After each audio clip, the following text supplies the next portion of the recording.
Ya, perkenalkan nama saya Fabianus Rafael Kristiawan dari 12 Bahasa, absen 11. Pada kali ini saya akan membacakan resensi dari novel karangan N. Hadini yang berjudul yaitu La Barca.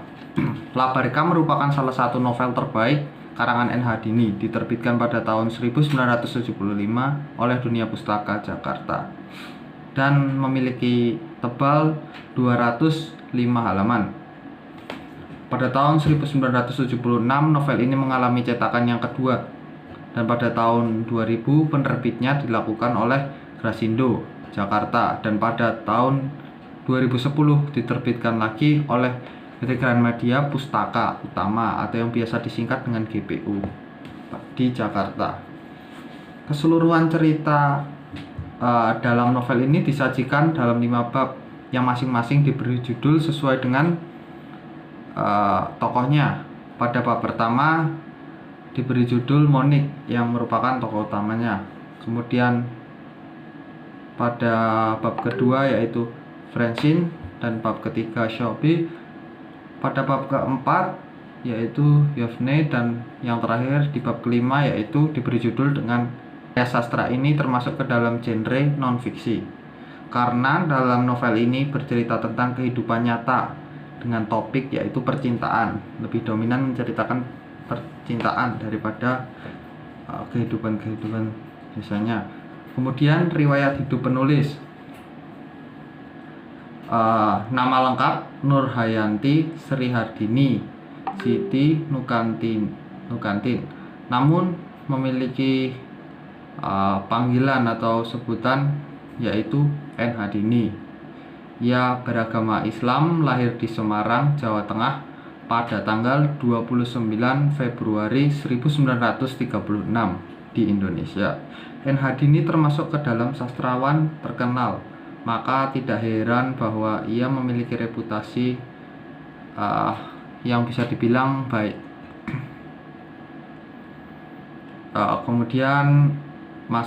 Kemudian berikutnya saya akan membacakan sedikit ringkasan atau sinopsis dari novel yang berjudul La Barca. Novel ini mengisahkan tentang seorang wanita Indonesia yang bernama Rina yang menikah dengan seorang pria dari Prancis bernama Bonin. Pernikahan kedua orang yang berbeda negara itu berada di tepi jurang perceraian. Dari hasil pernikahan mereka memiliki seorang anak perempuan yang cantik. Kemudian seorang wartawan perang berhasil menawan hatinya Rina atau sang tokoh utama. Tapi karena adanya perang Vietnam, janji untuk menikahnya tak kunjung terlaksana. Akhirnya wanita tersebut memutuskan untuk berlibur ke Perancis, di mana rumah sahabatnya berada, yaitu di desa Trans, sambil menunggu hasil proses perceraian mereka.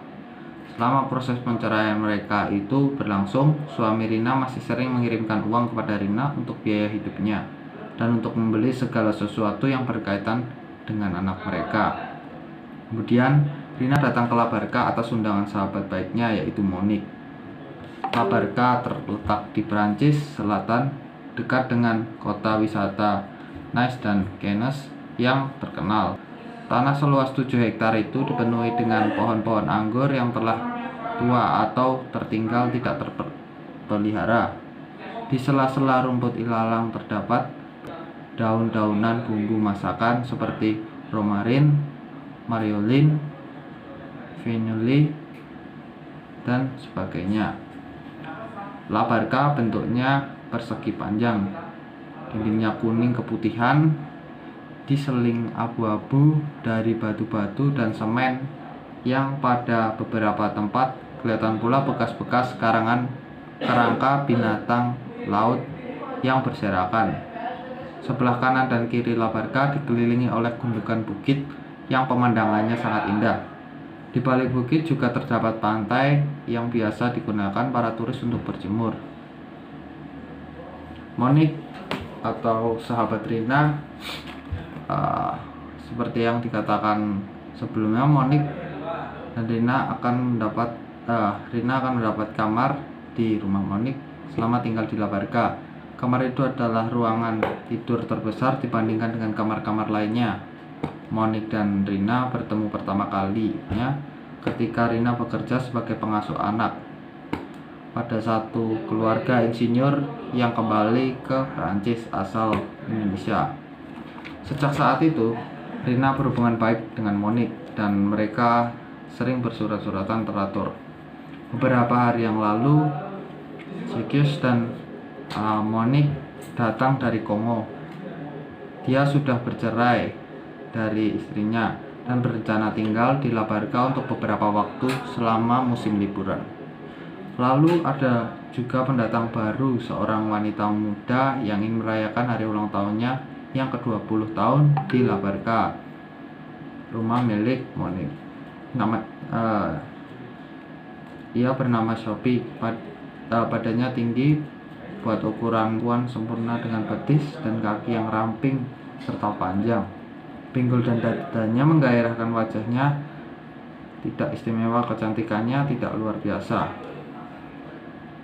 Rina merasa dia tidak bisa akrab dengan Sophie yang memiliki gaya atau penampilan terlalu mencolok. Jacques dan Sophie mempunyai rencana sendiri untuk pergi ke pantai hanya sekedar untuk menikmati terik matahari dan berjemur.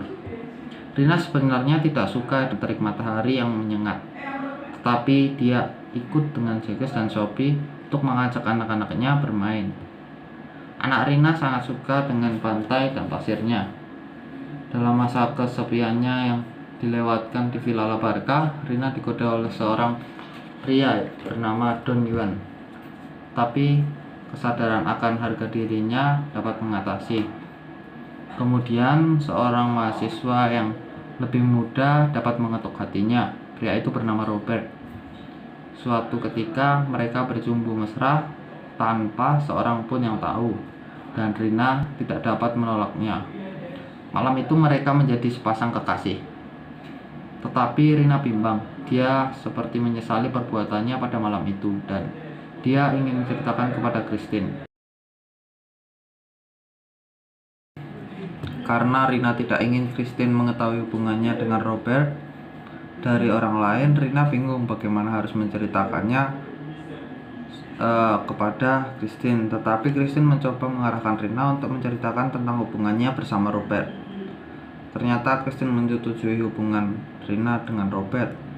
Christine pun menjelaskan kepada Rina bahwa setiap kali melakukan pembicaraan terhadap Robert dan membicarakan terhadap Rina, Robert selalu membela Rina. Menurut Christine, Robert lebih baik bergaul intim dengan Rina daripada dengan perempuan lain yang ia tidak kenal. Tetapi hubungan Rina dengan Robert tidak akan memanjang. Setelah masing-masing dari mereka berpisah, segalanya pun kembali seperti semula.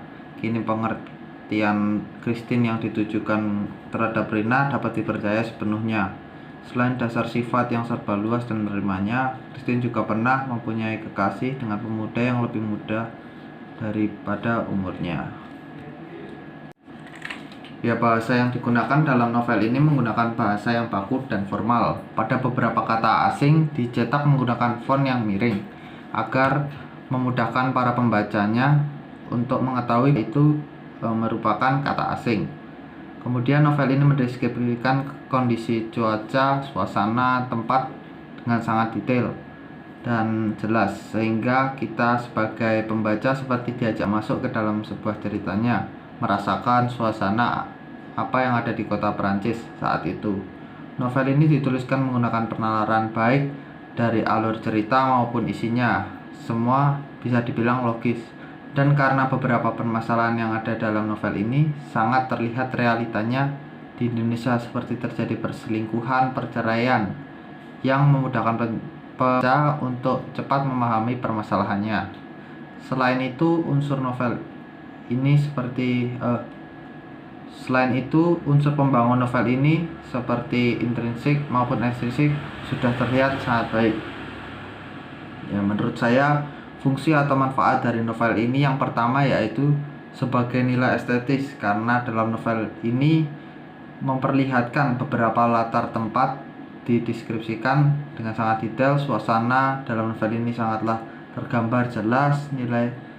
Selain itu terdapat juga nilai religiusitas juga tergambar dalam novel ini, karena dalam beberapa ceritanya seperti yang ada pada awal, membicarakan tentang Rina yang merupakan anak yang dirawat di sebuah kelompok biarawati.